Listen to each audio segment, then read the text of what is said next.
Finance and Audit Committee to order. I'd like to recognize first that we're on the traditional character of the Standard First Nation. Our clerk today will be Ms. Shiguri. If during the meeting any member in the gallery has a question regarding an agenda item, please write your name and agenda item on the question period sign-up sheet. To start a question period, the chair will call those up to address council who have questions. The first item on the agenda is the introduction of late items. We have none, Ms. Curry. A motion for approval of the agenda. Councillor Thorpe, seconded Councillor Markman. All those in favor? Motion carried. We have no minutes to adopt. And Ms. Mercer, we have the presentation of the 2020 to 2024 provisional financial plan, please. Okay, so I'm going to do it super quick because we've all been over this a couple of times, but I'm going to do a recap of where we landed from the last couple of days of deliberation. So from our meetings held on November 20th, 22nd, 25th, and December 2nd, the cumulative changes made resulted in a 5.2% increase, 4.2% for general property tax increases, and a 1% for our general asset management. Like I mentioned last week, we do have the final numbers for our extended health benefits and pension increases, and we have some very preliminary numbers for growth. And it's looking like right now that they will wash and have a net zero. So we haven't included that in here, but I just wanted to give you that information. So the changes that impacted the property taxation, we had a change in one of our revenue estimates. We capped the strategic infrastructure reserve at the 2019 rate. We added funding for EMR training. And then you will see on December 2nd, we funded the 2020 out of the strategic infrastructure reserve. So that's kind of an in and out. We added one position for Nanaimo Victim Services for their operating grant. We have funding for one additional staff member. We increased the Nanaimo Area Land Trust operating grant from $30,000 to $35,000. And we included the funding change for the Loudon Boathouse design. So originally we had that funded from taxation. The committee voted to have that funded out of the strategic infrastructure reserve. So changes on December 2nd, there was the elimination of the council contingency. And the funding, as I mentioned, the EMR training for 2020 would come out of the Strategic Infrastructure Reserve. The deputy city clerk was added, and the bylaw enforcement officers' weeks, their week went from 35 hours to 40.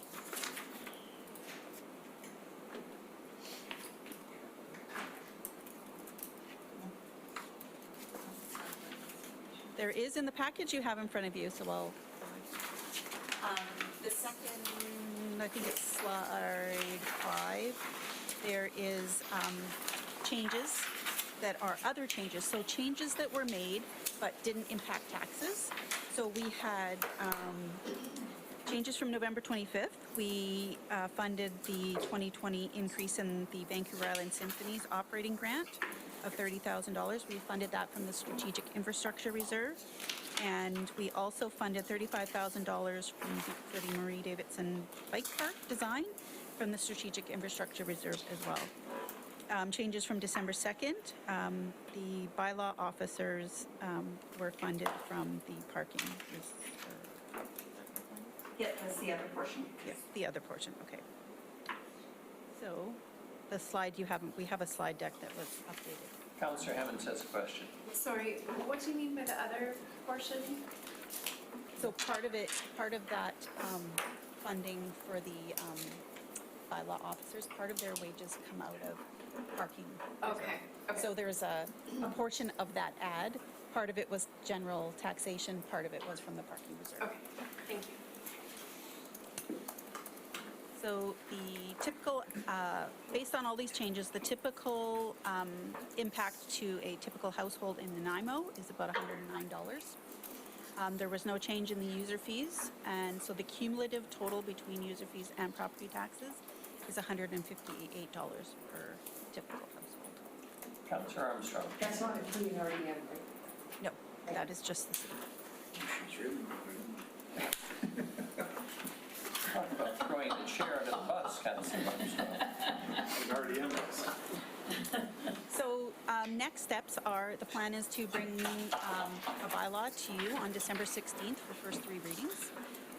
Based on what changes are made today, that might be delayed to early January, depending on what, if any, changes are made today. But the plan is to bring it to you next Monday for first 3 readings. Councillor Thorpe, then Councillor Turley. Thank you, Your Worship. Through you, if I may, and this isn't directly related to any of the changes. I'm in support of what we've done so far, but I would like to have staff or council consider changing the name of the Strategic Infrastructure Fund.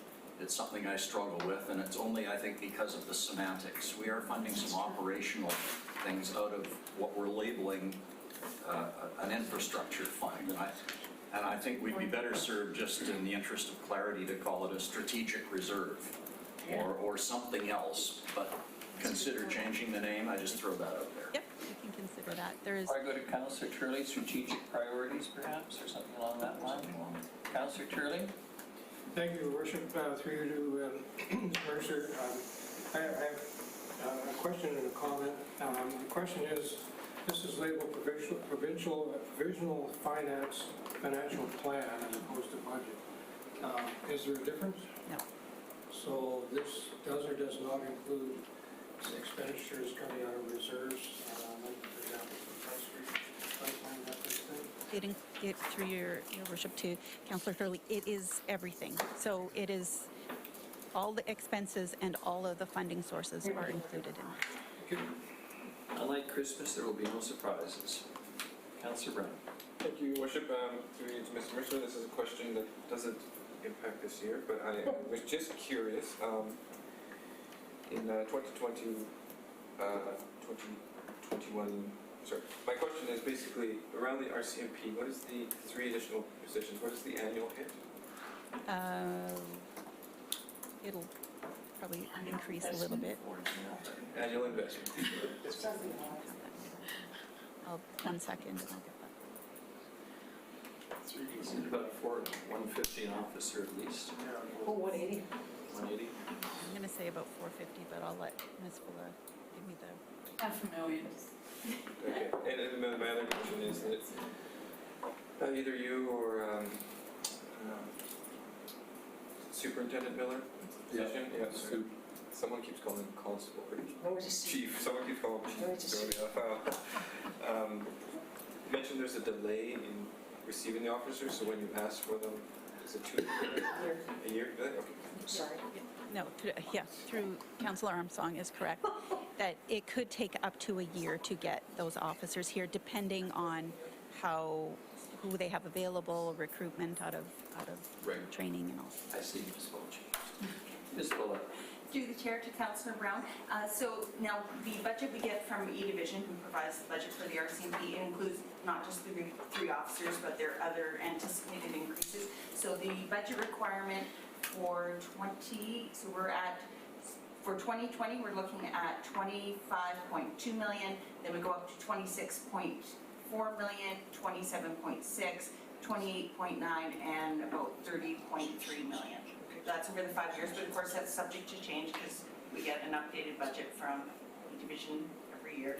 That's reflected in the 2020. And yes, that is what the financial plan in front of you is based on. Perfect, thank you so much. Sorry, so just for clarification, the first year then is the difference, is So you're looking at from 26.4, we go up to 26.4 from 25.2.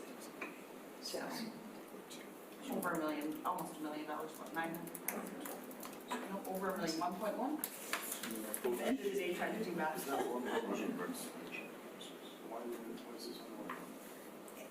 Councillor Bonner. I had questions along the next year's as well. We're at 1.9 for 2021. That's not even inflation. Like, why is it so low? 2%. Well, I'm not counting the general asset management reserve. Yeah, so it's at 1.9 for just a general property tax increase. We have inflation, there's wage increases to our Make revenue. yeah, right. And the extra police that we're having coming on, like, that seems like a rather low number of 1.9. So, through your worship to Councillor Bonner, all of those things that you mentioned are included. So when we don't have an estimate, or we don't have a concrete number, we use 2%. And then there are increases in revenues if we have them. So it's kind of accumulation of all of those things that are right now at 2.9, the 1.9 if you take out asset management. So all of those things are included in there, and that is what it is coming out at. I don't miss. Comment on that? Correct, you have to remember we do increase revenues 1%, certain revenues we increase 1%, some we keep status quo. We have other known changes, for example, the Aquatic Center debt pays out in 2020, so in 2021 you're seeing reduced debt servicing costs for the city. So it's a combination of factors that bring us to that. And you have to remember, as you saw this year, that's just the starting point. When we start to update our work plans and we look at what our new contracts are, what departments want to do, those numbers will change. But as it sits right now, As it sits right now, that is where we are sitting, correct? you could go out to the public and say, don't worry, it's only 1.9 next year. I would not be hesitant to confident say saying that because you have to remember, we don't know, contracts will come up for renewal. We don't know what those contracts will come up at. We have IAFF negotiations pending. We also have service contracts that when we, they could be expiring next year and we go to negotiate with vendors, there's no guarantee what those contracts will come in at. So if you want to maintain service levels, it may result in higher increases than that based on those new contracts. Wishes for horses, beggars who ride. Councillor Brown. Yes, thank you. I just had a follow-up, and this might be a better question suited for Superintendent Miller next year. But if it's identified that we need 15 new police officers, I was just curious, is the staggering around taxation? The only reason I looked at this and I thought, well, if we have a genuine need in terms of balancing taxation, and this is a conversation I think for next year, but is there anything stopping from doing 6 one year, 0 the next, or that sort of thing? Through your worship to Councillor Brown, no. It's just a matter of, do you want that tax increase next year, or do you want it kind of spread out over the 5 years? It really is up to council's wish as to when you want those. Okay, so if I was understanding correctly, it was sort of an identified need, but also brought forward by Superintendent Miller, but also balancing the taxation and structuring it accordingly. I think Superintendent Miller would probably be happy if he got more members in 1 year than another, but from a budget standpoint, it evens the cost out over those 5 years. Thank you so much. Councillor Armstrong. Could you just explain for those watching, because this comes up quite often, the difference between the cost of inflation versus the municipal cost? So there's talk about a municipal price index as opposed to consumer price index, because the basket of things we purchase are different. So what a household purchases is food and those kind of things, whereas we purchase roads and pipes and all of those kind of things. So there is, I think Ms. Fulla had mentioned at one of our previous sessions, where their UBCM or FCM is lobbying Stats Canada to provide a municipal price index, which shows the increase on products that municipal and other governments purchase, rather than just saying consumer price index. Because it's different goods that each group buys. And just one other question. We know that the RCP is now unionized, which is going to have a significant impact, because I'm facing at least 20% increases. Will they keep you in the loop as the negotiations go on, so that we know, like for instance, Kelowna, they did a study, they're short 58 police officers, and that's without comparing to municipalities. I'm sure it'll jump to 100. Are they keeping you in the loop so that we know that, we might be faced with a 20% or 10% salary increase, which is very significant for our budgets? So, for your worship to Councillor Armstrong, yes, we are each year, at least at year end, we have to book something for that. We have to accrue something for that in our financial statements. So RCMP sends us an amount that they estimate per year, per member, it will cost. And that's their guess because they haven't finished their negotiations yet. So we are recording an expense every year for that, for the eventual settlement of that. And we've recently had some conversations with them, and they're still encouraging us to do that. So until we hear differently, they do give us an update every year. Thank you. No. Your Worship, just a footnote, of course, there's things on here that have been changed that are not listed, and I think we need to have those also, the 3 police officers, some service delivery gaps, the urban forestry technician, the signal technician, none of that all has to be listed. Made a number of changes, the police department, the guards, clerks, so there's a public safety theme, there's a service capacity improvements corporately, there's certainly an economic development theme so we need to build a proper communication briefing note for you and the community on all these changes. And, bundle these as sort of strategic changes for you. So just wanted to mention that this list today didn't include those other changes that came forward as recommendations, but you're actually talking about some of those. So we'll make sure that you get the proper communication piece in addition to receiving the policy next week. Councillor Bonner. Thank you, Your Worship. And further to that point, is it possible to also include in this communication what the taxes are for the library, what the taxes are for the RDN and all that? Because even though we're at 5.2, the taxpayers are not going to see 5.2. They're going to see more, right? And they're going to be calling you instead of calling you. and that it's just one of those things. It's all going to be in the same tax invoice from us. Right? So I'm just trying to see if we can find a way to communicate that, educate that whole thing.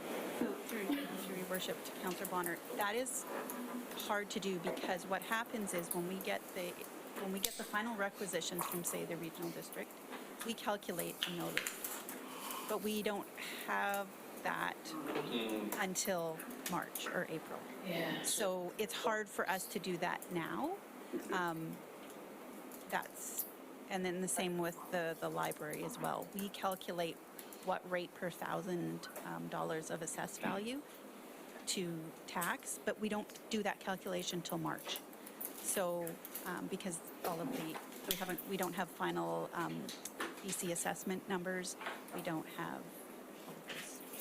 So it is, I understand what you're saying, is that this is just the city portion, and there is an increase for the RDN, and there's an increase for the library, and most likely the school district and MFA and BC assessment, all of those show up on the city's property tax. And only a portion of it is ours. So it is hard to do that right now, but when we do our final, we can certainly do that. When we do bring forward the final financial plan, we can do that, because we will have those numbers for the most part then. Councillor Bonner, I'm overwhelmed by your apparent support earlier of my position on the membership of the committee, and now you're worrying about my defense in the public realm.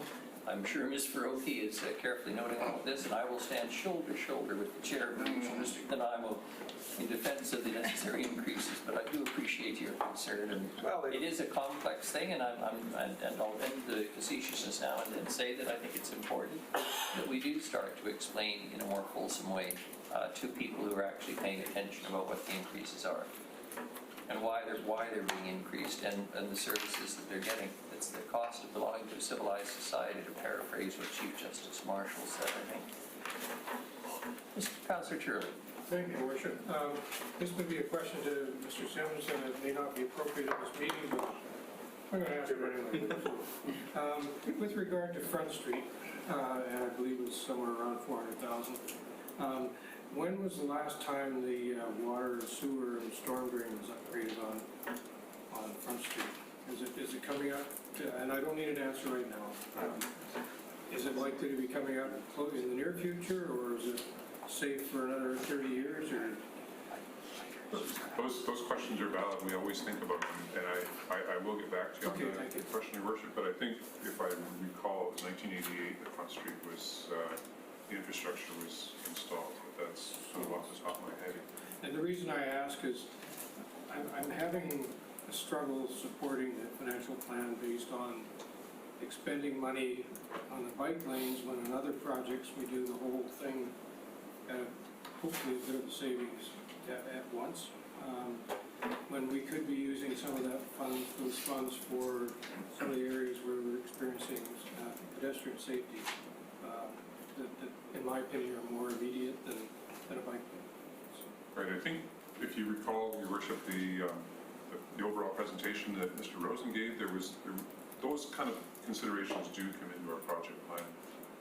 In cases where we have sanitary sewer and water, they may sort of accelerate the need to replace the road, or the road may accelerate the need to, but we really try and strike that balance. So water's funded separately, and it's well planned in terms of asset management, same with sewer. So the surface one is like road upgrades, or any of the general funded ones are the ones that tend to be a little bit more difficult. Thank you. Any further questions or discussion? Ms. Mercer, Ms. Fuller, anything you wish to add? If We we all all know are what we're happy looking with at. it, then that's what it is, and that's what what we'll bring forward next Monday for first 3 readings, and we'll have you vote on it then. Great. Thank you very much. We have no reports, no other business. And Your Worship, there is no question period sheet, so if you don't mind asking if there's any questions. Any questions? I'm gonna go west. Motion to adjourn. I was going to say no jokes about this this morning. Move Councillor Armstrong, second Councillor Markham, all those in favor, motion carries. Thank you very much. Phone up there? Yeah, we did. So Councillor Hammond